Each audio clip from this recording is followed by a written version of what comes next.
शिवजयंतीच्या पार्श्वभूमीवर काढलेल्या दुचाकी रॅलीच्या कारणावरून इचलकरंजीजवळ चंदूर इथं 2 गटात झालेली हाणामारी आणि दगडफेकीत 2 पोलीस जखमी झाले। या घटनेत सरकारी वाहनाचंही नुकसान झालंय।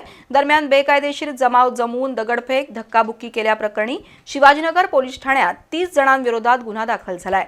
पोलिसांवर हल्ल्याची आठवड्याभरातील ही दुसरी घटना आहे। इचलकरंजीजवळ चंदूर इथं शिवजयंतीच्या उत्सवाच्या पार्श्वभूमीवर शनिवारी मध्यरात्री युवकांचा जमाव दुचाकीवरून जल्लोष करत होता। वाहनांच्या आवाजाच्या त्रासामुळे सिद्धार्थनगर परिसरातील काहींनी त्या युवकांना थांबवून जाब विचारला।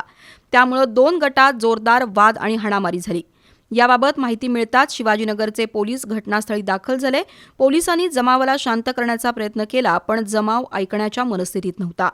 त्यातूनच अचानक दगडफेक सुरू झाली आणि या दगडफेकीत पोलीस पवन गुरव, प्रमोद चव्हाण यांच्यासह काही नागरिकही जखमी झाले। या दगडफेकीत सरकारी वाहनाचं 5,000चं नुकसान झालंय। घटनास्थळी पोलीस उपअधीक्षक विक्रांत गायकवाड, निरीक्षक शिवाजी गायकवाड यांच्यासह अधिकाऱ्यांनी धाव घेऊन माहिती घेतली।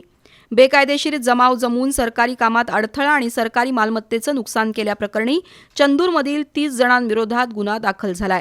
दरम्यान 13 एप्रिलच्या मध्यरात्रीही इचलकरंजीतील स्टेशन रोडवरील वाद मिटवण्यासाठी गेलेले पोलीस कर्मचारी सद्दाम हुसेन सनदी हे जखमी झाले होते। वाद मिटवण्यासाठी गेलेले पोलीस जखमी झाल्याची आठवड्याभरातील शनिवारची ही दुसरी घटना आहे। वाद मिटवण्यासाठी गेलेल्या पोलिसांवरच हल्ल्याचे प्रकार घडत असल्यानं त्याची चर्चा रंगली आहे।